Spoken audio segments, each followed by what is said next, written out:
Time for another talk. Are you ready? Because I'm not. I was just waiting for some people to walk out.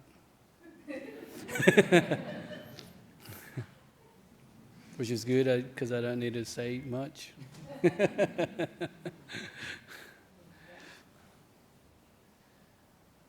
Oh, some more leaving. Bye-bye.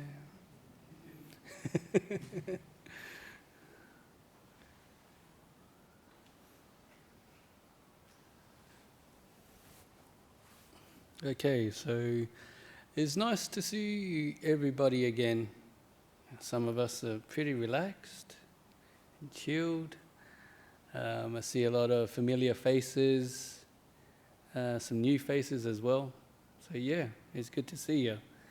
And we're just all coming here together to just listen to something different, I guess, from a Buddhist monk. And I was just thinking about it earlier, and sort of, it's just like the journey that a monk takes or a Buddhist takes, like myself or Sumangalo. At a point in time in our lives, we decided to do something different, and yeah, and but at the same time, even though we're doing something different, we're human beings as well, you know. Our daily routine doesn't differ that much from, I think, what you guys do up there. You know, monks wake up in the morning and we eat porridge. Yeah.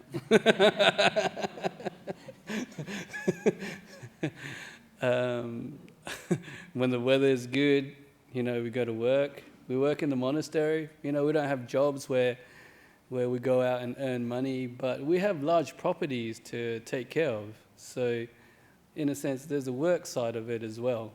And then we eat,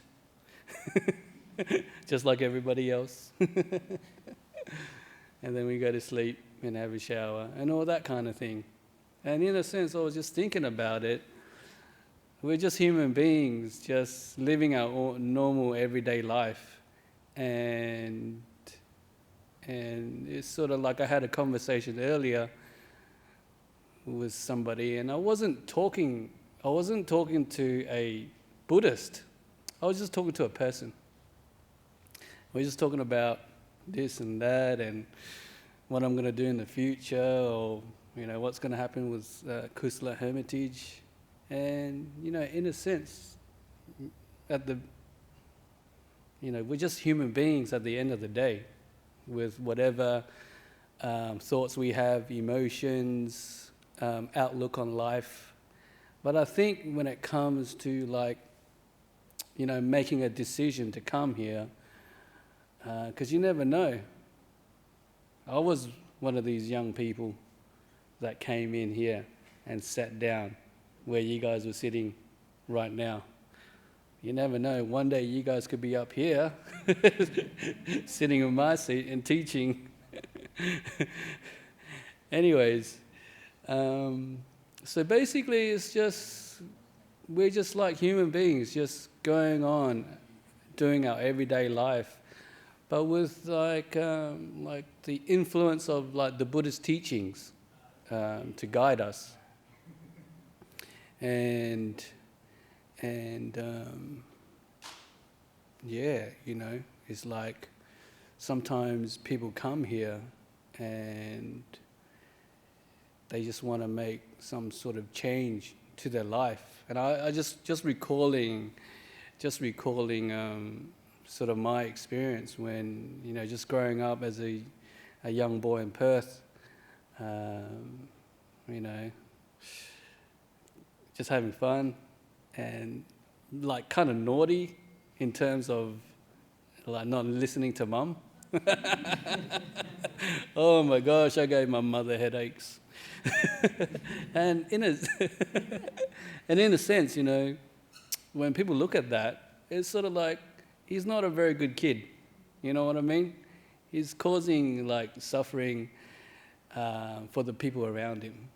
And it's kind of like, because I think like one of the reasons why, things like these kinds of attitude that you may have growing up as a kid or you may have now is just something that you've sort of learnt as a young kid, or something that you've been conditioned to have, and it's been accepted with the people around you. So, and also it's a bit of like ignorance there on your part, not reflecting and understanding how your actions or what you say kind of affects the people around you. So I kind of grew up like that, a bit insensitive to my mother. I was really nice to my friends though. That's how it happens, right?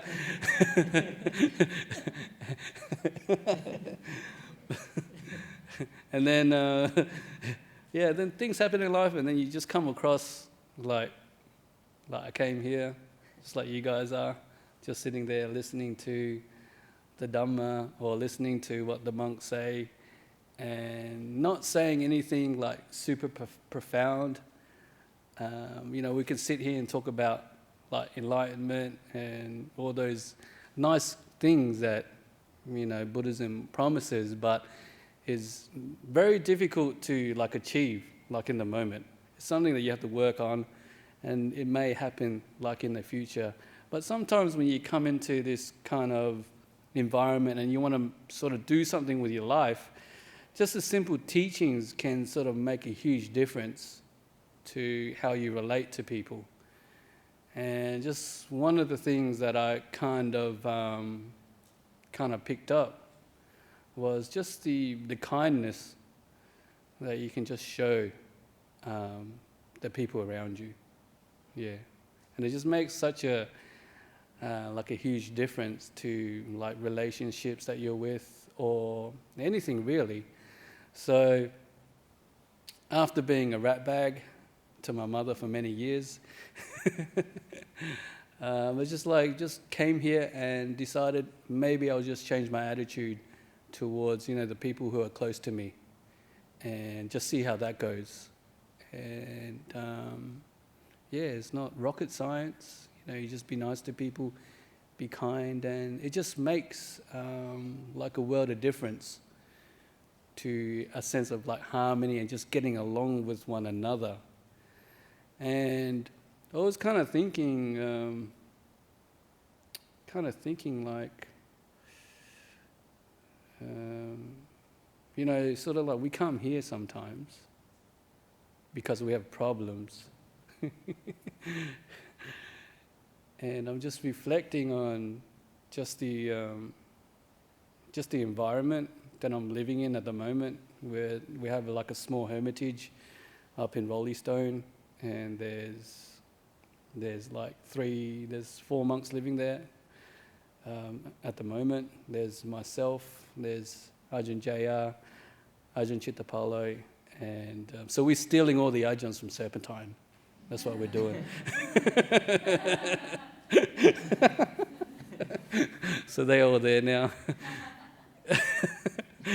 And we have a young novice, and we're getting along with each other, and things are going fine. And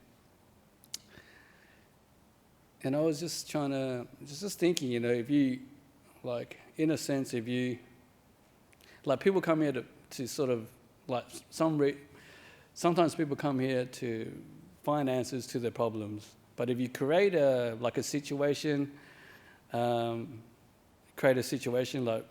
like something like we have in Kusala Hermitage, then kind of no problems arise. There's no problems to fix because hardly any problems happen because of how you're living your life. Yeah.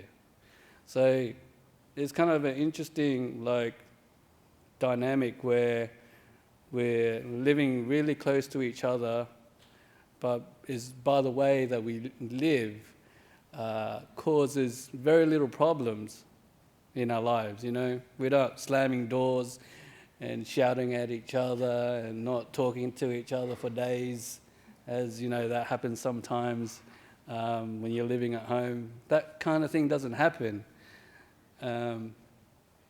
So you know, it's sort of like, so you know, how do you get to that point? Yeah, and it's all about like skillful living, how you're living your life. I mean, the Buddhist teaching always goes back to like the Noble Eightfold Path and just the right things to do, like right view, right speech, right intention, right effort, right this and right that. So there's a certain way that the Buddha was pointing our minds to in terms of how we talk to one another, how we treat one another, to create lesser problems in life. And that's a wonderful thing, and just being able to just live harmoniously in a group has so many benefits for the mind. You know, you can go and meditate, or you can go about doing your chores without worrying about what the person said a couple of days ago because he got angry at you. Because, you know, those kinds of things, you know, rarely happen in a place like that because, well, it's not true. They do happen, but because of our way of just using our minds to make our life better. And even though, like, we do get angry at one another, you know. When I ask them to work on the 35-degree day out in the sun, they lose their cool and sort of get frustrated at me. So I don't do that anymore. But at times, you know, you sort of lose it at one another, and you know, we're kind of like rough around the edges, you know.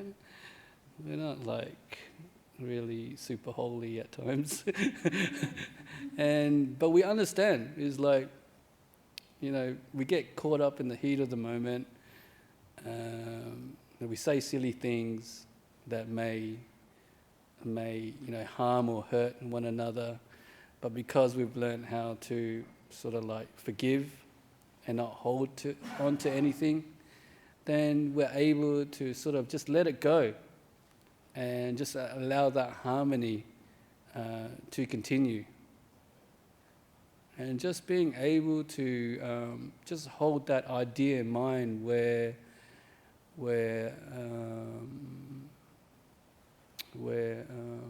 you know, you're not here as a human being to like cause trouble for one another.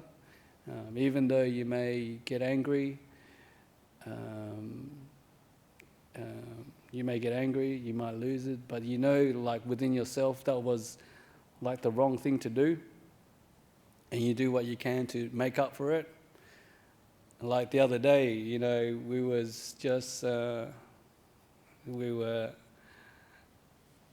like messing around with the coffee machine. We're messing around with the coffee machine. Yes. Coffee. So, you know, certain monks have like certain standards with the coffee. So this was like an example of sort of like, you know, someone losing their cool, but just having in mind what is more important. You know, what's more important? Is it the coffee beans, or is it the harmony between you know, the monks in the monastery? So it was actually, so what happened was we had the hopper there. We had the hopper, and there were some sort of beans, you know, coffee beans, which were sort of left over. And the number one rule with coffee is you don't mix the beans. Otherwise, it sort of ruins the batch, and you might get like a strange pour. So what I did,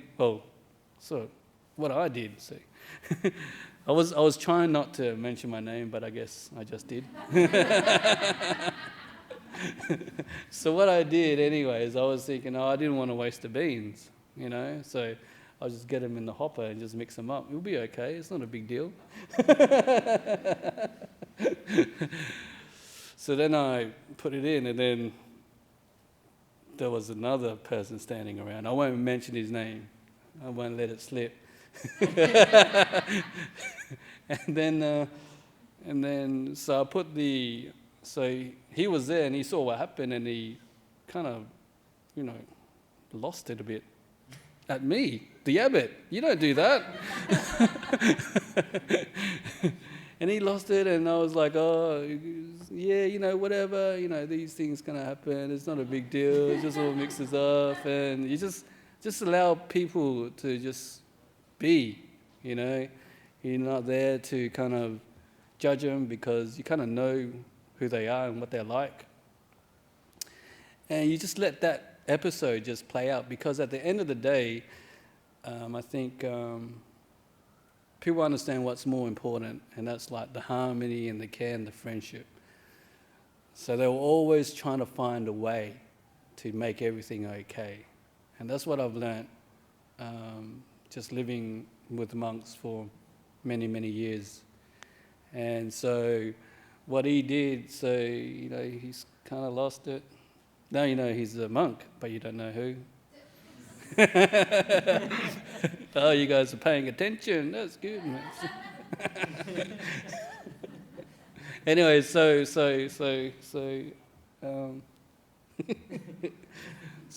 yeah, he sort of, and that happened.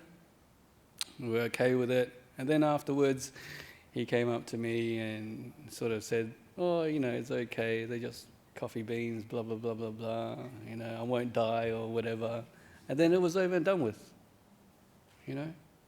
Like sometimes, we're not holding grudges. We value the friendship. And we understand that if you were sort of living together in a community like that, this is a very skillful way to live. Yeah. And very skillful way to live. And this is kind of something that I think each and every one of us can sort of learn from, is to not nitpick and fault find, the little things that people do, and look at the bigger picture. Because I think I've seen in the past, it's just, someone might lose it and you get angry, and there's no forgiveness there. And then people just walk around like as if they were strangers, because they're kind of like holding on to something. And then, it's sort of, So these are these are the simple teachings that we can sort of place into our lives, just to make them better. Because human life is, we just have a body, we have a mind, and in a sense we are complicated human beings, but at the same time, we are simple, and our minds just basically just goes in a few directions, and the Buddha always talked about kind of the mind going towards like wholesome states of mind, or the mind going to like a negative state. And that's what when people come here, I just remembering this word. The word is called, is a Pali word, and it's called bhavana, which basically means sort of like the development of the mind. And this is one of the lovely things that I really cherish about just just the Buddhist path, and just taking something on at a young age, and just allowing it to develop over the years. This idea of just working on the mind day in, day out, year in, year out, is not something that you just go on a meditation retreat for 9 days and you become enlightened, and then you can just go out and do whatever you want. But instead, for me, it's always been a path that is very gradual, and it's done step by step with ever increasing levels of happiness. And there's one of the quotes that is stuck in my mind for a long time as a young monk was, the teachings of the Buddha, there's like happiness. There's happiness at the beginning of the teachings, happiness in the middle, and sort of like happiness at the end.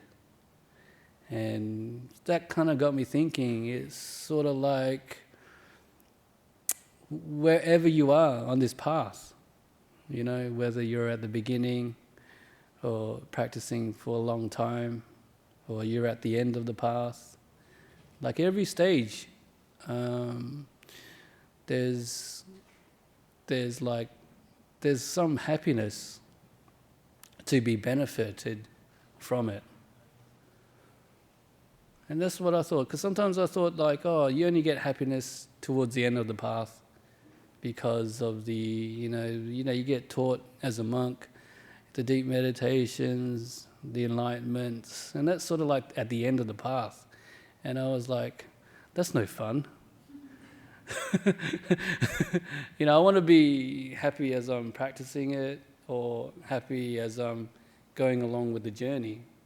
It kind of didn't make sense if this Buddhist path was a path where you just suffered from the beginning, you suffered through the middle, and you only got happiness at the end.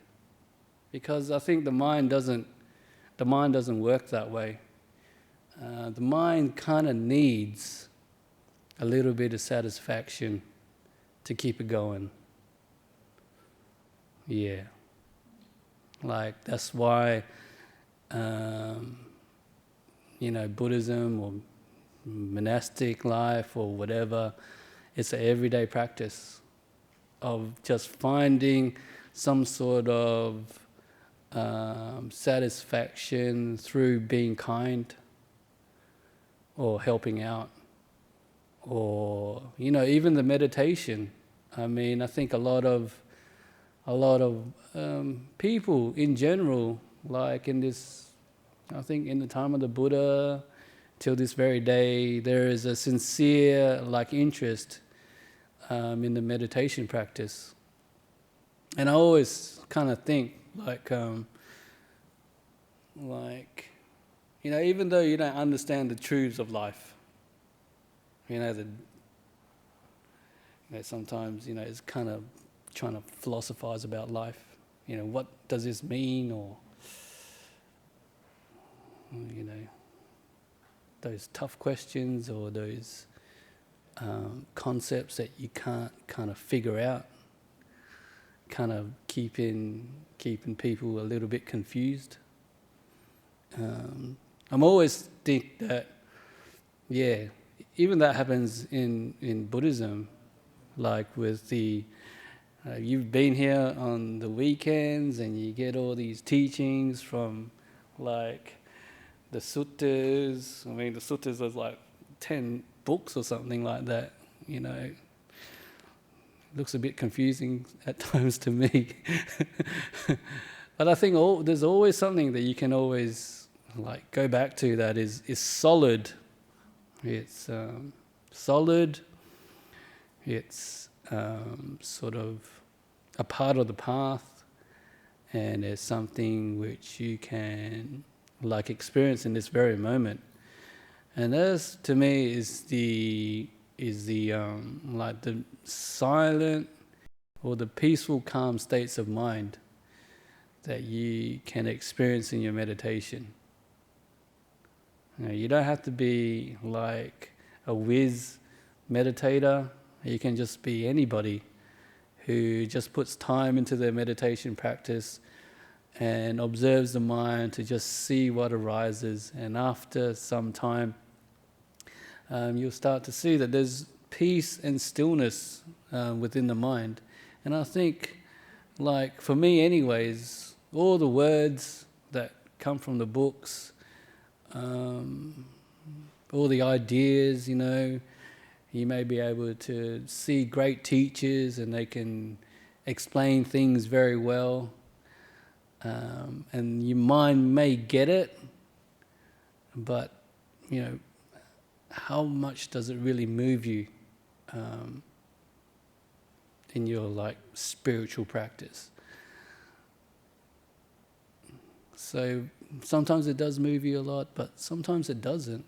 So for me, it's always though going back to that place where there's some comfort that you're practicing in the right way, and that's the place where you meditate and where there's peace and quiet in the mind. And when it comes to this, kind of when you sit up here, when you sit down there and you look at monks and you kind of, what are they all about? And just talking to the younger monks, it's sort of like when you ordain as a monk, it's always about the meditation. That's the main focus. So we put aside everything, whatever we were doing in the past, and just become monks to focus on the meditation. And that's one of the main reasons why we do it.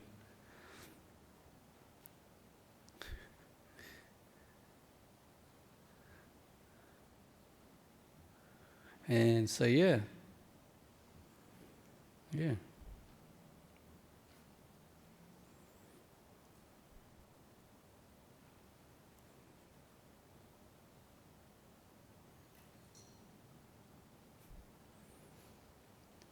And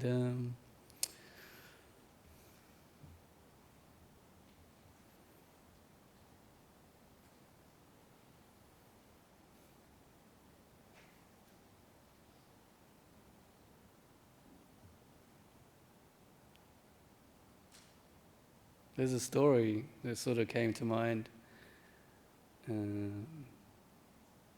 Just stories that kind of, what should I kind of talk about before I gave the talk, and the story about karma is that story about the two bakers that Ajahn Brahm talks about, tells the story that Ajahn Brahm tells, and it's basically trying to teach people that it doesn't really matter what you have, is kind of what you do with it. And the story goes, there were two bakers, and one baker had like a poor oven, very bad ingredients. There was mold in the flour. The sugar was a little bit old. The oven was working, but the seals weren't there. So a pretty shabby existence for this one cook. And then this other cook, she had everything. And she had the best oven, the finest ingredients. And then both of them went to bake a cake, and Ajahn Brahm would go and tell the story, and it's sort of like, which one bakes the better cake? And obviously the story is not about the person with the best ingredients or the best situation, that bakes the better cake. But it's like, so it was the person with the poorer ingredients with the oven that didn't work. She was the one that baked the better cake. And it's sort of like, what's the moral of the story? It's sort of like, it isn't the ingredients or the situation that you kind of put in that determines the outcome of what you're trying to do, but instead it's the type of effort that you put into whatever you're doing to get the results. And it's kind of, so this one time, like,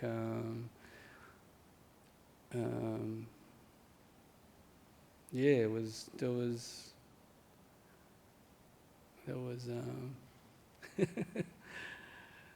this in Thailand.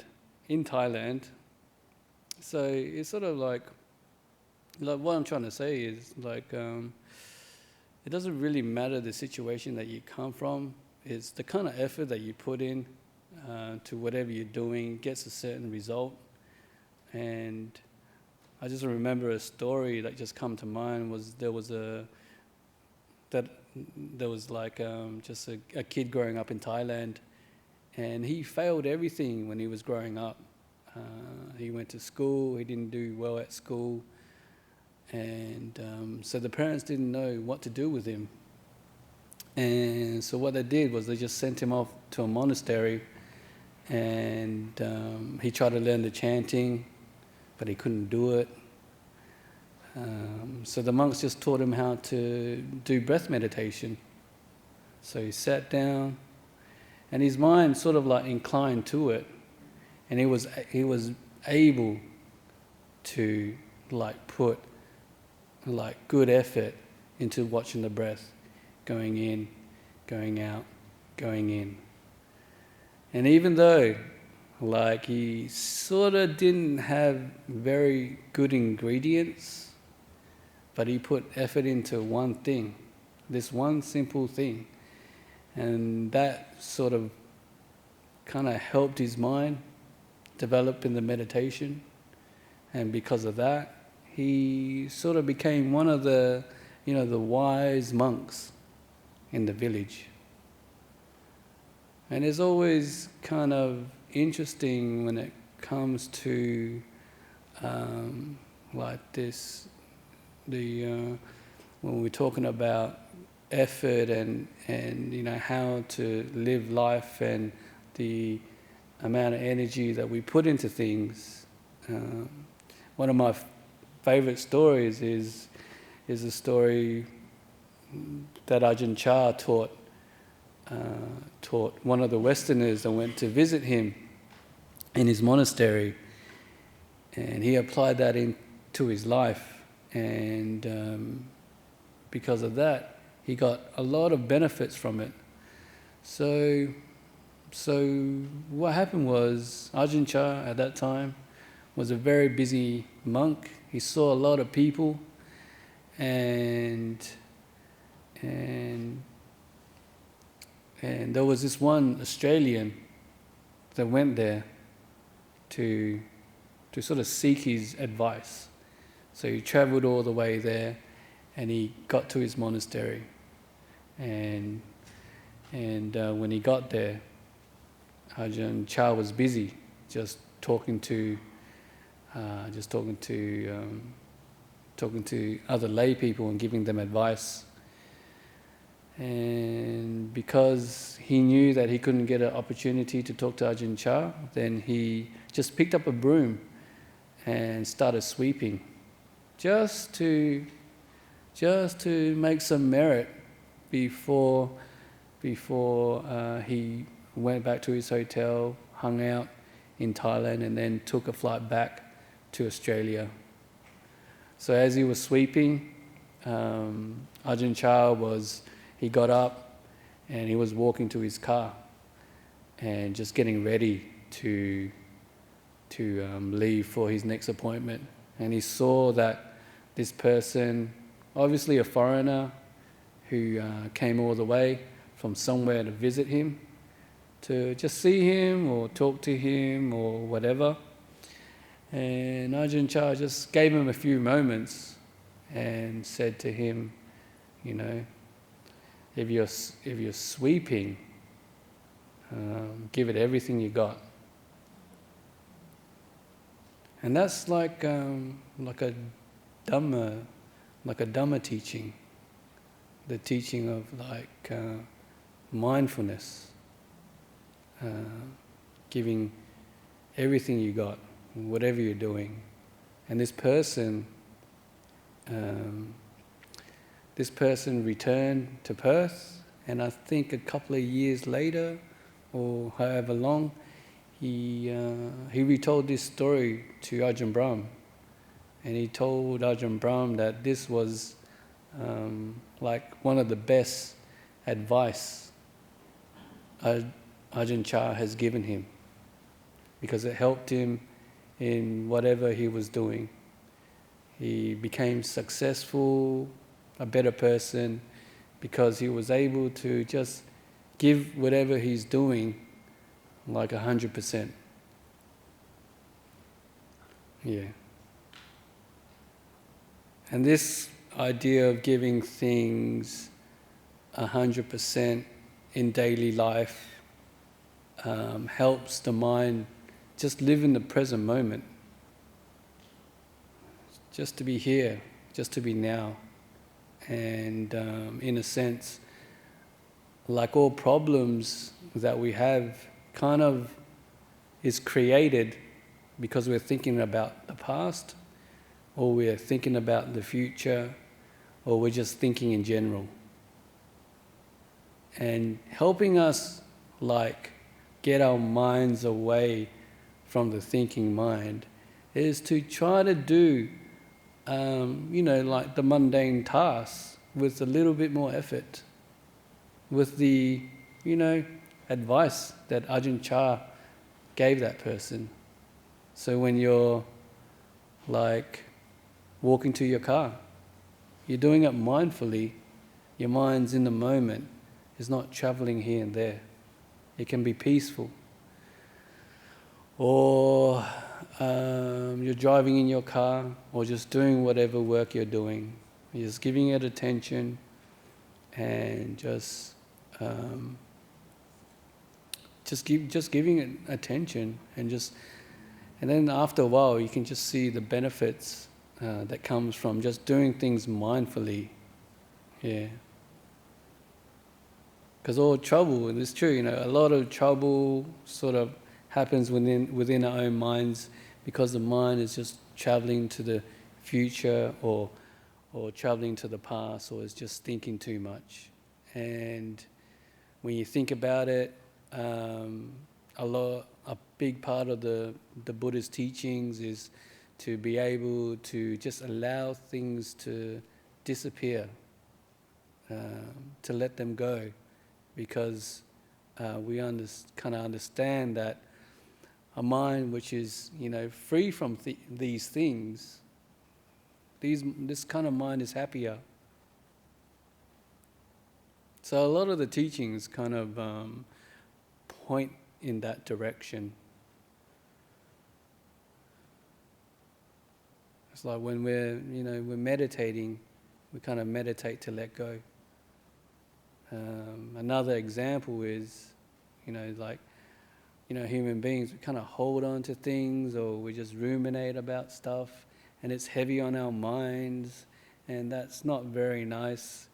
And another kind of image that pops into my mind was Ajahn Chah was kind of going on Pindabat with his monks in Thailand, and he's always trying to find opportunities to teach his monks, just basic teachings on how to free the mind.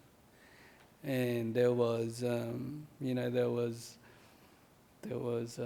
log by the side of the road that was blocking the way, and the monks were going on alms round. So this is like a tradition that you don't see in Perth, in Australia that much, but you still see them in certain countries around the world.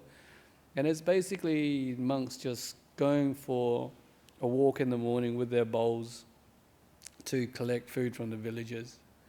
And that's the kind of, so in a sense, we're dependent on the kindness of lay people to keep us fed and sort of looked after, really. So anyways, so this was a normal thing that was done in the mornings. And, sometimes it can be a little bit brutal, hey? Because I went to Thailand a couple of times, and you would go on arms round with no shoes on.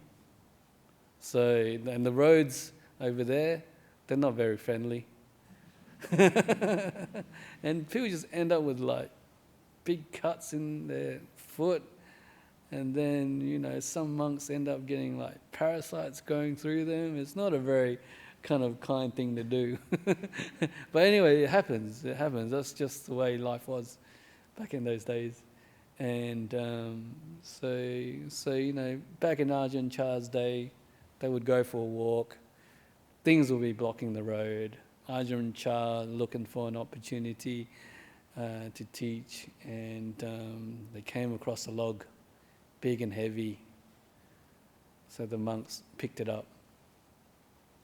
And as they were picking it up, Ajahn Chah would say, "Is it heavy?" Sort of like pointing to the mind. Like if you're holding something, like you're holding things, your mind becomes heavy. That was what he was pointing to. Like we hold on to arguments that's happened in the past. We're just holding on to ideas. We're just holding on to things that we want to think about the future. We're just holding on to something. It's just like as the monks were holding the log, it was heavy. Sometimes when we hold things in life, our mind gets heavy. So this is a very simple teaching. And and then the monks threw away the log. And then Ajahn Chah would say, "Is it light now?" And the monk said, "Yes, it's light." And that sort of like indicates as well, our minds. If we learn how to throw things away, like that argument over coffee beans,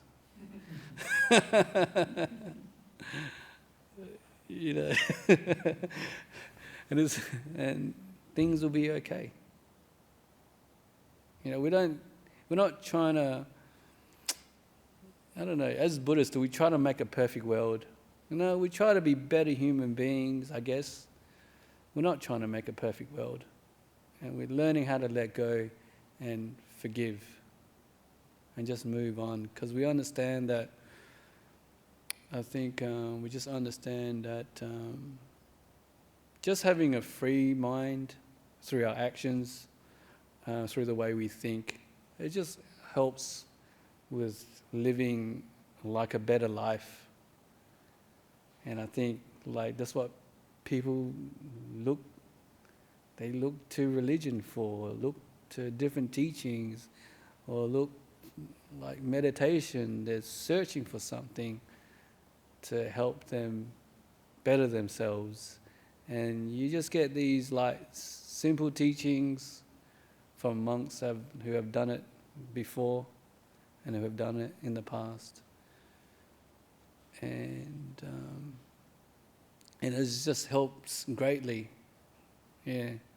It's I do think maybe it is possible to kind of experience the kindness of a Buddha within yourself, giving it to other people. You don't need to be the Buddha to be as kind as him. You can just be kind of, I think, kind of experience the same thing.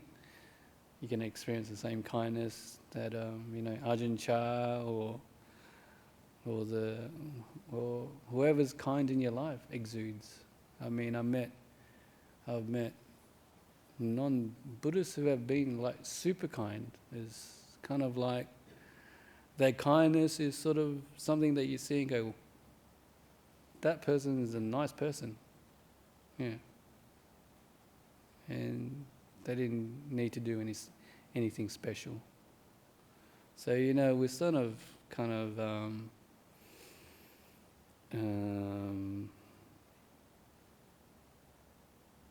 we're just on a path, I guess, each and every one of us, trying to figure it out, moving along, and just trying to find just a little bit of contentment in life. It's always nice just to be content with whatever you have and just accept yourself for who you are. And I think,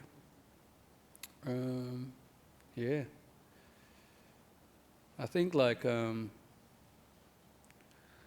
just thinking about Kusala Hermitage and the people that I live with, and it's like, how does that all work out? And I think there's some sort of understanding that the monks have learnt over the years that maybe it's kind of hard to explain, but it's just little bits done at a time. A bit of kindness, a bit of forgiveness, a bit of understanding, accepting people for who they are. So, in a sense, just living with Ajahns, we can live harmoniously together, lose it at times, over coffee beans, but still get along. Yeah. Life is not perfect, but you can sort of heal wounds or heal problems quickly. That's the thing. You can heal things quickly, let go of things quickly, and this makes a better life. Okay, that's enough.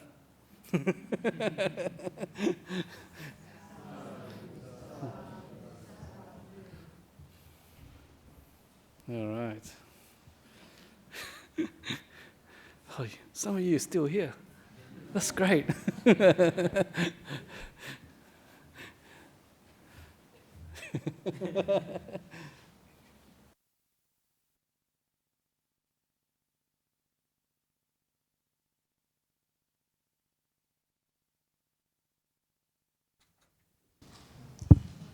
Just one moment. Ajahn Santutthi, I turned off the microphones. Oh, yeah.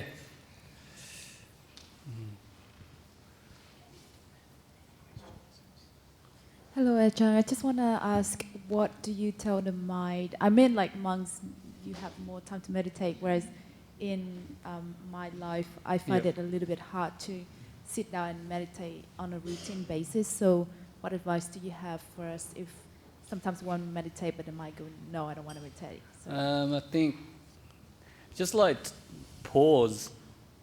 I think we have time to pause from time to time, We don't necessarily have to find a place where we sit with our eyes closed, but if we're just busy doing something, just walk around the corner where you tell yourself, there's not time for me to be on my cell phone, it's not time for me to think anything.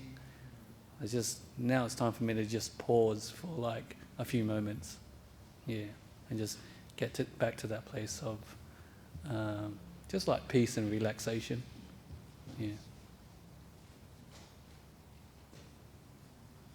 Any more questions? You getting tired? Sleepy?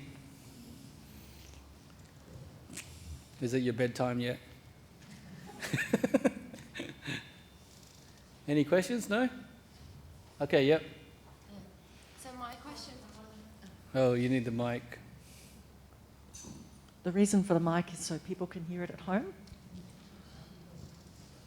So my question relates to those situations, for example, that you were giving with the coffee beans. And I feel like sometimes you can have good intentions, but maybe the other person, doesn't, or is out there kind of trying to provoke an argument, and we can only control what our kind of part of it. So I don't know if you've got anything to add about those situations. Yeah, sometimes like you do get kind of toxic people, I guess. Are you allowed to say that here at the BSWA? And yeah, you're just like, you know that you can't really change them, or whatever you say is not going to work. So, but if you have to say something, just say it. And I think like minimal contact. Yeah, because this is work. You got to contact. You got to like talk to them or whatever. But you can just be professional about it and try to forget about it and just move on. Yeah, because sometimes, yeah, these people, they just don't let go, and they can't control themselves. They must be going through a hard time as well. But yeah, some people are just like that. You can't really help it. Yeah. You can always don't touch the coffee beans.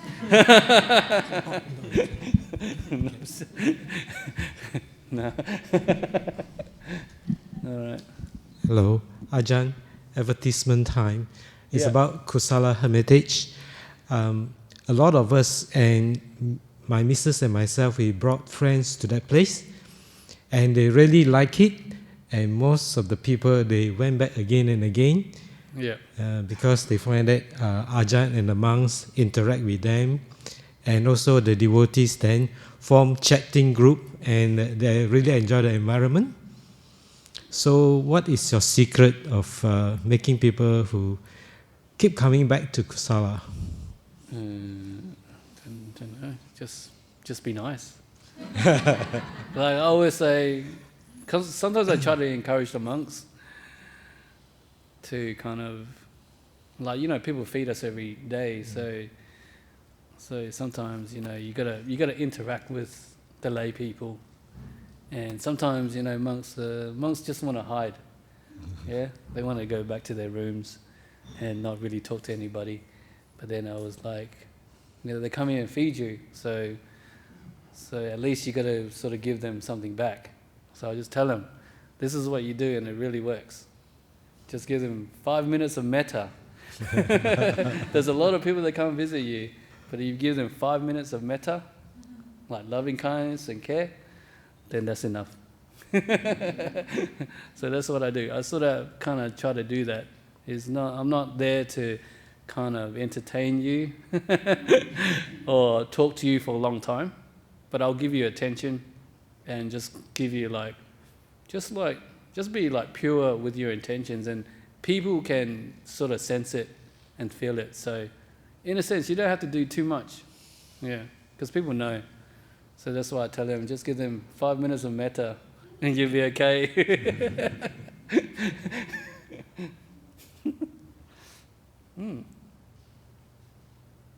But if you ask me this question in 2 years, it'll probably change. That's the one thing I know about just like question and answers, is that just like throughout the growth of whatever, even like with yourself, you may get asked the same question like 10 years ago and what you get asked now. The answers are kind of always different. Yeah. I should have said something like 15 minutes of metta. Sounds a lot more kinder. What's 5 minutes is nothing. See that? Yeah. See, you're coming back, right? All right. Okay, any more questions? Comments? No? Okay, very good. Oh, yeah. Okay, we just pay respects to the Buddha.